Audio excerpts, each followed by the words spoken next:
मेरे साथ बोलिएगा, भारत माता की, भारत माता की, भारत माता की। आज के इस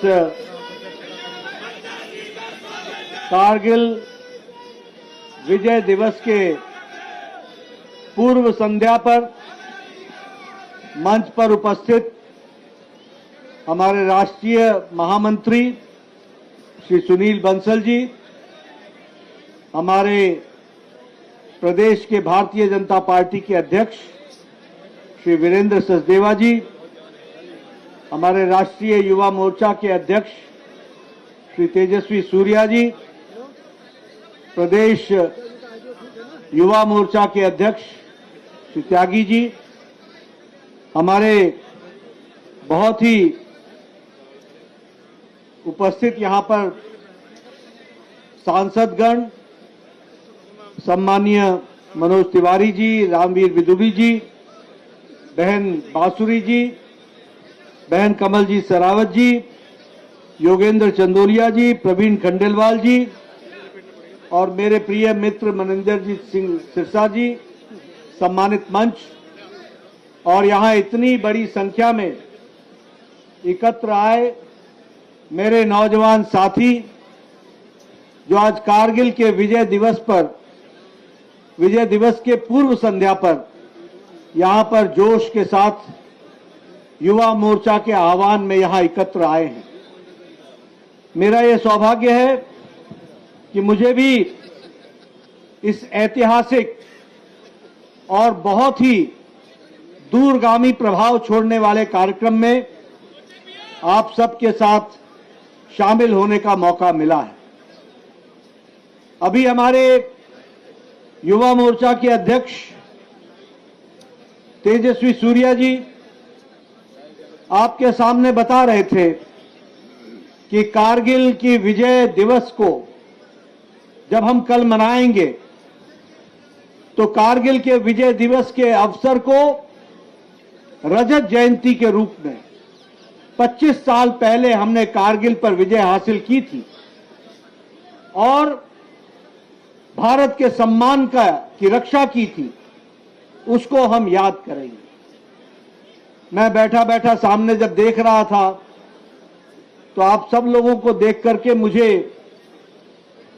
ऐसा ध्यान में आ रहा था कि जब शायद कारगिल का युद्ध हुआ था तो उस समय आप सब में से अधिकतर लोग, शायद कोई 2 साल का होगा, कोई 4 साल का, कोई 5 साल का, और बहुत से ऐसे लोग भी हैं हमारे युवा साथी जो शायद इस दुनिया में उस समय आए भी नहीं हो। लेकिन मित्रों, यह वीर जवानों का अभिनंदन का अवसर है और जब मैं वीर जवानों के अभिनंदन की बात करता हूं तो कारगिल का विजय दिवस इस रूप में मना करके हम भारत के उन वीरों को, उन वीर सपूतों को जिनके शौर्य के कारण जो पाकिस्तान ने कारगिल की भूमि पर कुत्सित निगाहें डाली थी, उसको, उनके इरादों को, जो उनकी सोच थी, उसको चकनाचूर करके कारगिल पर फिर से तिरंगा लहराया था, इसको हमको ध्यान रखना चाहिए। और इसलिए हम इसको विजय दिवस के रूप में तो मनाते ही हैं, लेकिन साथ ही साथ हम उन वीर जवानों के शौर्य को और उनके बलिदान को भी हम हमेशा याद करते हैं। कारगिल का युद्ध एक विशेष परिस्थिति का युद्ध था। पाकिस्तान ने कोई सीधे तरीके से अटैक नहीं किया था।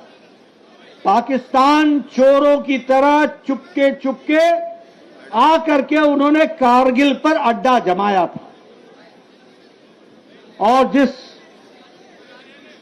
हमारे लेफ्टिनेंट कालिया की बात कर रहे थे, अभी बत्रा जी की बात कर रहे थे, हमारे उन शहीदों की बात कर रहे थे जिन्होंने कारगिल युद्ध में अपनी शहादत दी, उनको जब हम याद करते हैं तो उसमें हमको विशेष बात इस बात को याद करने की है कि कारगिल विपरीत परिस्थिति में हमारे नौजवानों ने, हमारे फौज के जवानों ने लड़ाई लड़ी थी। दुश्मन कारगिल की चोटी पर था, दुश्मन स्ट्रेटेजिक के स्थान पर था और भारत के वीर जवानों को नीचे से पहाड़ चढ़ करके उस चोटी पर कब्जा करना था। यह बहुत ही कठिन कार्य था, क्योंकि पाकिस्तान की आर्मी ने चोरी चोरी चुपके चुपके आकर कारगिल की चोटी पर स्ट्रेटेजिक स्थान को स्थापित कर लिया। लेकिन हमारे वीर जवानों ने हार नहीं मानी, रुके नहीं, लगातार योजनाबद्ध तरीके से भारत की फौज ने यह लड़ाई लड़ी और इसी लड़ाई के कारण 26 तारीख को फिर से वहां पर तिरंगा फहराया, आज से 25 साल पहले, और भारत को, हमारे वीर सैनिकों ने इस काम को पूरा किया।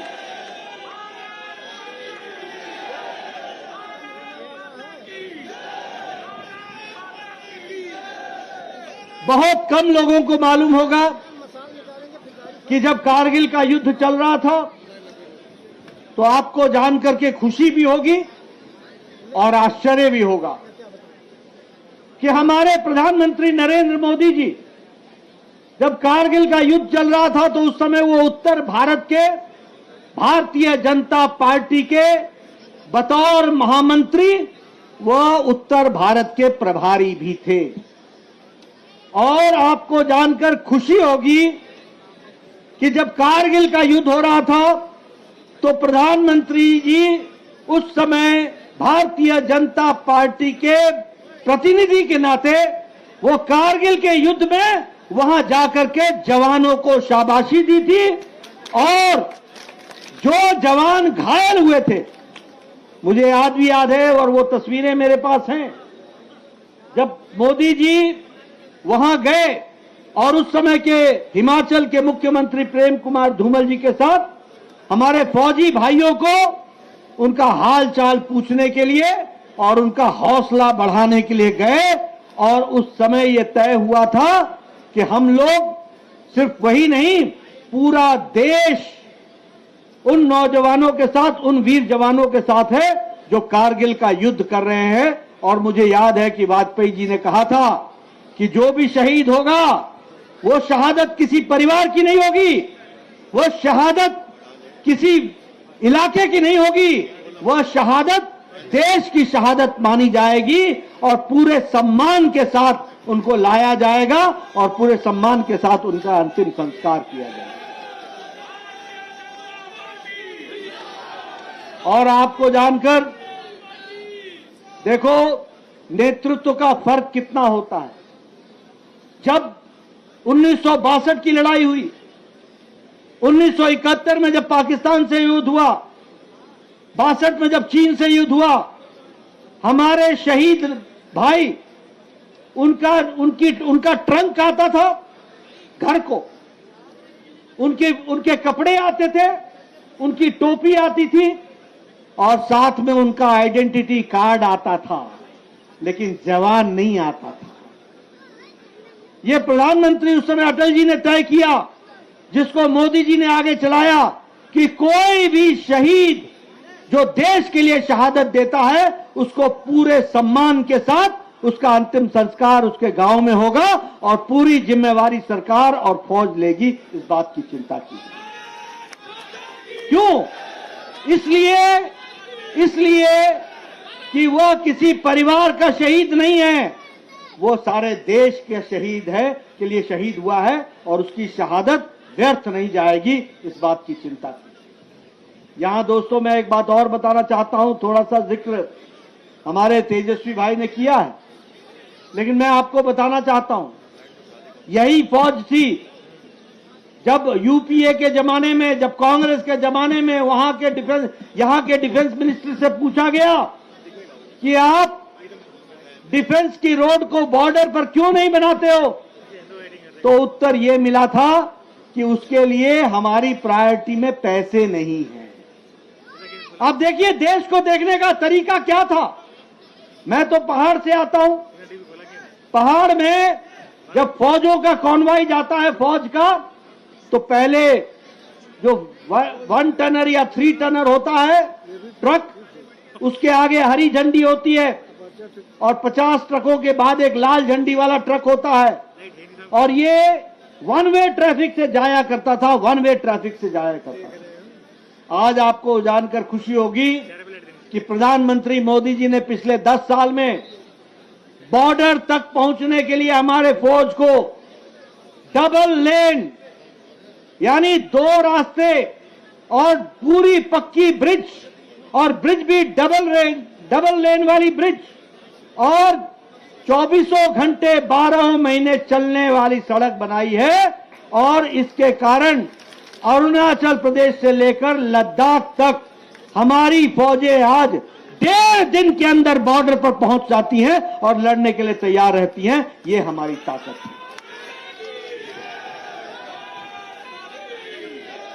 हमारे पास कांग्रेस के जमाने में हमारे लड़ाकू विमान समाप्त हो रहे थे, नए विमान खरीदे नहीं जा रहे थे, हमारे हेलीकॉप्टर्स का बेड़ा छोटा हो रहा था, नए खरीदे नहीं जा रहे थे, भारत अपने आप में प्रोडक्शन नहीं कर रहा था, बुलेट प्रूफ जैकेट तक नहीं थे जिसकी बात चर्चा तेजस्वी ने की। आज भारत अपने लिए तो बुलेट प्रूफ जैकेट बनाता ही है, अब भारत दुनिया को सप्लाई करता है बुलेट प्रूफ जैकेट। ये उसकी स्थिति होगी। लड़ाकू विमानों का बेड़ा बढ़ा है, हमारे हेलीकॉप्टर्स का बेड़ा बढ़ा है। भारत अब अपने आप में फाइटर एयरक्राफ्ट बना रहा है, फाइटर हेलीकॉप्टर्स भी ला रहा है, एयरफोर्स के हेलीकॉप्टर्स भी ला रहा है, और हेलीकॉप्टर बनाने का काम भी भारत में हो रहा है। इस बात को हमको ध्यान में रखना चाहिए। इसलिए ये बदलता भारत है। अगर पाकिस्तान की गलत नजर उरी पर पड़ती है तो सर्जिकल स्ट्राइक हो जाता है, अगर पाकिस्तान की गलत नजर पुलवामा पर पड़ती है तो घर में घुसकर एयर स्ट्राइक हो जाता है। यह परिस्थिति मोदी जी के नेतृत्व में हुआ है। इसलिए मैं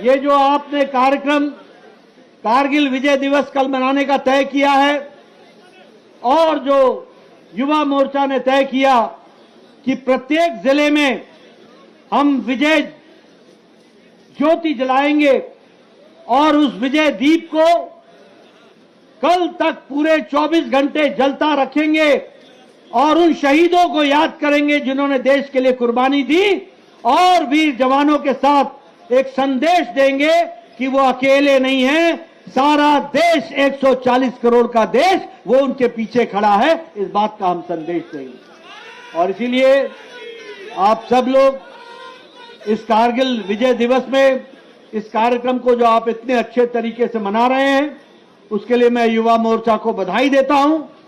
और आप सबके भी जो राष्ट्रीयता की जो आग है वो जलती रहे, वो मशाल आप उठाए रखें और देश की सेवा के लिए अपने आप को हर तरीके से तैयार रखें, और उसके लिए अपने आप को आहूत करने के लिए पूरी ताकत के साथ पल पल अपने जीवन का हर पल लगाने के लिए आप तत्पर रहे। इसी बात के साथ हम सब लोग कारगिल विजय दिवस के पूर्व संध्या पर आज इस कार्यक्रम में शामिल हुए। आप सबको बहुत बहुत इसके लिए शुभकामनाएं।